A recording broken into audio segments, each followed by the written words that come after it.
আজ মুখ্যমন্ত্রী এসআইআর এর নামে এনআরসি হচ্ছে বলে তোপ দাগলেন এবং এনআরসির নামে কারো নাম কাটা যাবে না বলেও হুঁশিয়ারি দিলেন মমতা বন্দ্যোপাধ্যায়। আসামেও আপনারা দেখেছেন এনআরসির নাম করে কত লক্ষ হিন্দু ভোটারের নাম বাদ দেওয়া হয়েছিল, রাজবংশীর নাম বাদ দেওয়া হয়েছিল, নেপালের নাম বাদ দেওয়া হয়েছিল। তাহলে আসাম গভর্নমেন্ট এনআরসি যখন নোটিশ পাঠাচ্ছে তার মানে এটা এসআইআর না, এটা এনআরসি। এবং আমি শুনেছি স্বরাষ্ট্রমন্ত্রী নিজে কোনো একটা পার্টির মিটিংয়ে কিছু ইনস্ট্রাকশন দিয়ে গেছেন এবং সেখানে বলেছেন যে অনেক নাম আমরা বাদ দেব। ওনারা বাদ দেবার কে? আজকে ওনারা ক্ষমতায় আছেন, কালকে নাও থাকতে পারেন। সুতরাং আমি মনে করি এটা এসআইআর নয়, এটা এনআরসি করার চক্রান্ত চলছে। আমরা ধিক্কার জানাচ্ছি বিজেপি পলিটিক্যাল পার্টিকে এবং গভর্নমেন্ট অফ ইন্ডিয়ার এজেন্সিগুলোকে। আরো অভিযোগ করলেন, চাঞ্চল্যকর অভিযোগ করলেন মমতা বন্দ্যোপাধ্যায়। বিএলওদের থ্রেট দেওয়ার অভিযোগ, কমিশনের বিরুদ্ধে হুমকির অভিযোগ মমতা বন্দ্যোপাধ্যায়ের। নির্বাচন কমিশন হুমকি দিচ্ছে বিএলওদের, এসআইআর এর নামে ভোট কাটার চক্রান্ত চলছে। পুজোর পরেই আবার আসাম থেকে এনআরসি নোটিশ আসতে শুরু করেছে। নদিয়ায় এই দুজন আমাদের নাগরিক বাংলার, তারা অলরেডি এনআরসির নোটিশ পেয়েছে। সুতরাং আমাদের মনে এটাই কোয়েশ্চেন হচ্ছে যে এসআইআর এর নাম করে ফেস্টিভ্যাল পিরিয়ডটাকে কেন বেছে নেওয়া হয়েছে। সেখানে ফিল্ড সার্ভের নাম করে 3টে অফিসে বসে 4 জন অফিসার বিএলআরওদের ডেকে সম্পূর্ণভাবে থ্রেট করছেন আর বলছেন তাদের ইচ্ছে মতো কাগজ তৈরি করতে হবে। বিহারে করতে পেরেছিলেন, তার কারণ ওখানে বিজেপি গভর্নমেন্ট আছে, double engine government. Bihar party office থেকে আর বিহারের এজেন্সি যা তৈরি করে দিয়েছিল সেটা করেছেন। কিন্তু বাংলা সামথিং ডিফারেন্ট। আর এসআইআর শুরু করবার আগেই ওটা তো ফিল্ড সার্ভে নয়, ওটা হচ্ছে শো অফ। এবার মুখ্য নির্বাচনী আধিকারিকের বিরুদ্ধেও বিস্ফোরক মুখ্যমন্ত্রী মনোজ আগরওয়ালকে গাঁথলেন মুখ্যমন্ত্রী মমতা বন্দ্যোপাধ্যায়। ওর বিরুদ্ধেও অনেক অভিযোগ রয়েছে। বললেন এইসব নিয়ে পরে বলা হবে, আশা করি বেড়ে খেলবেন না। উনি অনেককে থ্রেট করছেন, বিস্ফোরক মুখ্যমন্ত্রী। একটা কথা আছে না, বাঁশির চেয়ে কঞ্চি বড়।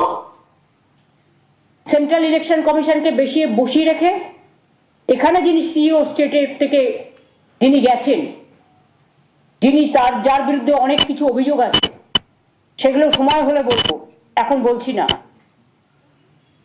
আশা করি তিনি বেড়ে খেলবেন না, মানে ওভার রিঅ্যাক্ট করবেন না।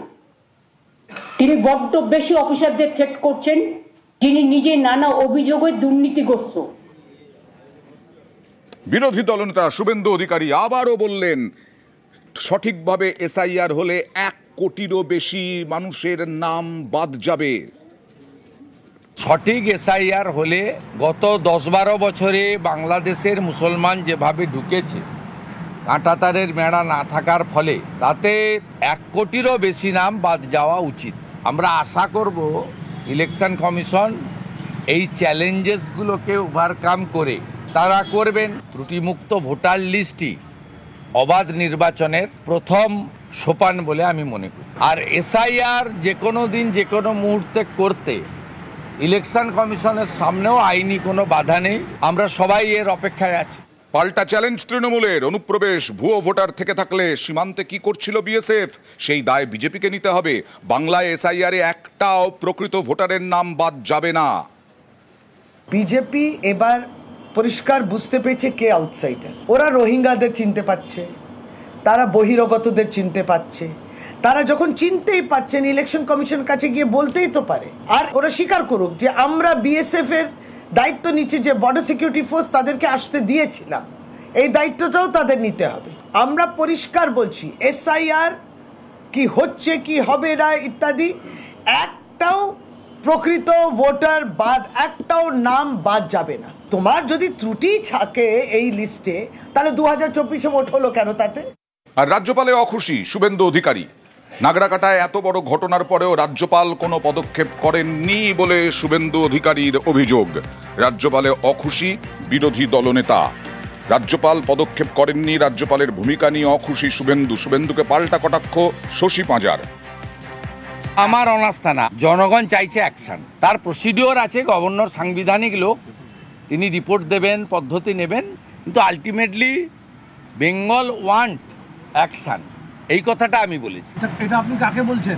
গভর্নরকেই বলছি। রাজ্যপাল মহোদয় যখন হরগোবিন্দ দাস চন্দন দাসের ইনসিডেন্ট হয় বলেছিলেন আমি রিপোর্ট করেছি এবং এটা হচ্ছে লাস্ট ইনসিডেন্ট, এরপরে কোনো ইনসিডেন্ট হলে আমরা কিন্তু সাংবিধানিক স্ট্রং অ্যাকশন নেব, ওনার কথাকেই আমি বলছি। ভারতীয় জনতা পার্টি কি কি চায়, কতটা হ্যান্ডিক্যাপ দিলে পরে তারা মনে করছেন যে আমরা যদি একটু জিততে পারি। গভর্নর উপরে ওনার আস্থা আছে কি নেই, কিন্তু অন্যান্য বিজেপি লিডারদের তাদের আস্থা রয়েছে, সুকান্ত বাবুর আস্থা রয়েছে, শ্রমিক বাবুর আস্থা রয়েছে, তাদের মধ্যে ডিভিশন সেটা একদম সামনে প্রকাশ্যে। নাহলে বারবার কেন্দ্রীয় নেতৃত্ব আসে কেন? তাদের মধ্যে শান্তি স্থাপনা করার জন্য। তিনি গভর্নরের উপরে রুষ্ট, কিন্তু অন্যান্য বিজেপি নেতৃত্ব গভর্নরের উপরে খুবই সন্তুষ্ট। আর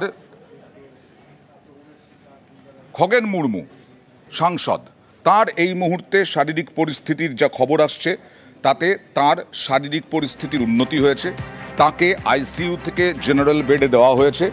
তার রক্তাক্ত হয়েছিলেন খগেন মুর্মু এবং শঙ্কর ঘোষকেও গতকাল হাসপাতাল থেকে ছাড়া হয়েছে। সেদিনের ঘটনা নিয়ে কি বললেন খগেন মুর্মু সাংসদ, বিজেপি সাংসদ, দেখুন। আমাদের উপরে হামলা হয়েছে তৃণমূল গুন্ডারা, আমি শঙ্কর ঘোষ দুজনের উপরে, ওদের আমাদেরকে খুন করার প্ল্যান নিয়ে তারা ছিল এবং ওরা সবাই বলছে আমরা টিএমসি বিজেপি এখানে কেউ থাকবেন না, আপনারা এখান থেকে যান, নাহলে খারাপ হবে। ধাক্কা মেরে আমাদের মারতে গাড়ি পর্যন্ত দৌড়ে আমরা বেঁচে যাই। গাড়ির দরজা খোলার চেষ্টা করে জানলার কাঁচ ভেঙে দেয়, পাথর ছুঁড়ে মারে, আঘাত হয়। উনি তো সবটাই ছোট সামান্য এগুলোই বলেন, ওনার চোখে কোনোটাই বড় ঘটনা নাই। বলতে পারবো না, আমি তো দেখতেই পাইনি, সব ঘুষ পেটিয়েছিল। ওখানে বেশ অনেক বড় মাছ ছিল, মেরে ফেলতো, টেনে বের করতে থাকতো। নাগডাকাটা নিয়ে জনস্বার্থ মামলা হাইকোর্টে, এনআইএ চেয়ে মামলা কৌশিক চন্দ্র, বিচারপতি কৌশিক চন্দ্রর ডিভিশন বেঞ্চে মামলা। এনআইএর আবেদন নিয়ে এসসি এসটি আইনে তদন্তের আর্জি মামলাকারীর। আগামী মঙ্গলবার মামলার শুনানি। আর নাগডাকাটার হামলায় জোড়া মামলা একক বেঞ্চে, পুলিশি নিষ্ক্রিয়তার মামলা ডিভিশন বেঞ্চে জনস্বার্থ মামলা দায়ের।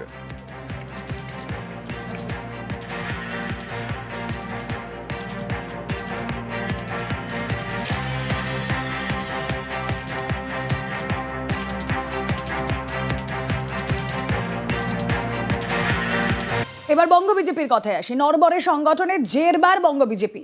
এসআইআর প্রস্তুতিতে নাকানি চোবানি পদ্ম শিবিরে। বুথ মণ্ডল স্তরে কর্মী না থাকায় ক্ষোভ প্রকাশ, পর্যবেক্ষকদের কাছে ক্ষোভ প্রকাশ জেলা নেতাদের।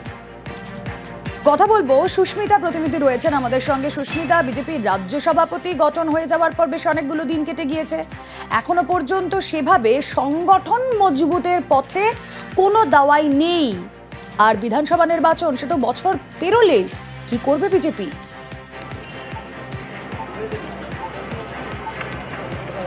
রাজ্য কমিটি তৈরি হয়নি রুমেলা এখনো। অন্যান্য জেলা কমিটি কিংবা অন্যান্য যে মোর্চাগুলি রয়েছে সেগুলিকে নতুনভাবে সাজানো তো দূরস্থ, এখনো রাজ্য কমিটি তৈরি করতে পারেনি বঙ্গ বিজেপি। কিন্তু সেখানে দাঁড়িয়েই এসআইআর কার্যকর হলে সেটিকে একেবারে বাস্তবের মাটিতে ইমপ্লিমেন্ট করার জন্য বুথ স্তরে যে BLA 2 দেওয়ার কথা রয়েছে প্রত্যেকটি রাজনৈতিক দলের, সেই BLA 2 দেওয়ার ক্ষেত্রে একাধিক বাধা বিপত্তি আসছে বঙ্গ বিজেপির সামনে। বিজেপির যারা কেন্দ্রীয় পর্যবেক্ষক রয়েছেন, তার পাশাপাশি যারা কেন্দ্রীয় নির্বাচনী পর্যবেক্ষক রয়েছেন, ভূপেন্দ্র যাদব, বিপ্লব দেব, সুনীল বানসালের নেতৃত্বে বৈঠক, এবং সেই বৈঠকেই উঠে আসছে এই ধরনের একাধিক গুরুত্বপূর্ণ তথ্য। সেখানে বিজেপি সূত্র মারফত যেমনটা জানা যাচ্ছে যে BLA 2 দেওয়ার ক্ষেত্রেই আসছে একাধিক বাধা। BLA 2 সে কোথায় কোথায় দেওয়া হবে এবং কোন কোন জেলায় দেওয়া হবে, প্রত্যেকটি বুথে দিতে পারবে কিনা সে বিষয়েও জেলা সভাপতিদেরই রয়েছে সংশয়।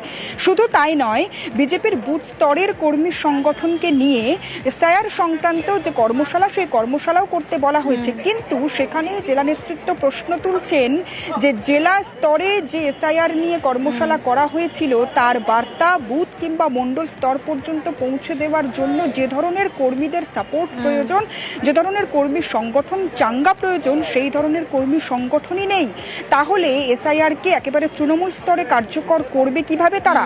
যে এসআইআর নিয়ে বারংবার হুঙ্কার ছাড়ছে বঙ্গ বিজেপি, শুভেন্দু থেকে সুকান্ত কিংবা শ্রমিক ভট্টাচার্য থেকে কেন্দ্রীয় নেতৃত্ব, তারা বলছেন এসআইআর কার্যকর হলে তৃণমূলের